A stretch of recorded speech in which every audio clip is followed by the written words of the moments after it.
Hey, Simon. Andy, how are you? Well done, good kissing. Nancy, how are you? Very good. Come and grab a seat, guys. We'll talk about running, and we want to talk a little bit about injury prevention. Yes, please. That would be great. Okay, so the bad news is we know that 6 to 8 out of 10 runners are going to get injured. The good news is I can give you some information that will bring that right back to maybe even zero. The first thing you've got to know about running is you've got to have a plan, and that plan has to include gradual increase in training, because the biggest problem for runners is you do too much too soon because you get aerobically fit but the rest of you can't keep up, so the muscles, tendons and bones can't adapt at the same level. The second really important thing is you've got to think about the strength issues for running. So most runners actually don't think about strength, they just go out and run, and that is a bit of a problem, because if you're strong, it makes a huge difference to your injury rates. In fact, we know it cuts it by about 1/3. So it's a very, very powerful tool.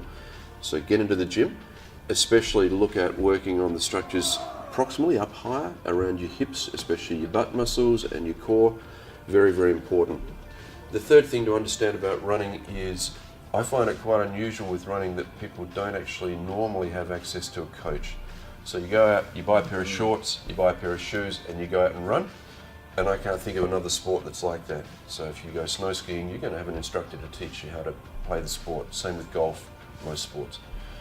Especially with what you guys are doing, trail running, as you become better at the sport and it becomes more technical, you will need somebody to help you with your technique. Okay? So that's enough talking from me. You guys got some questions and things you'd like to know?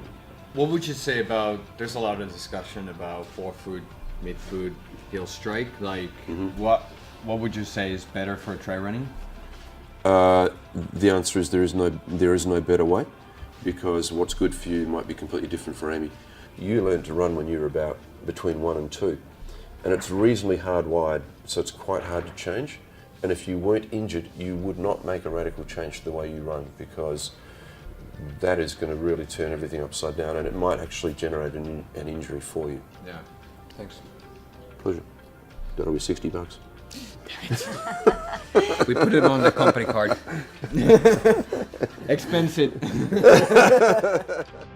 We've done a little bit of warming up, just about 15 minutes on my watch, and then you just start to feel a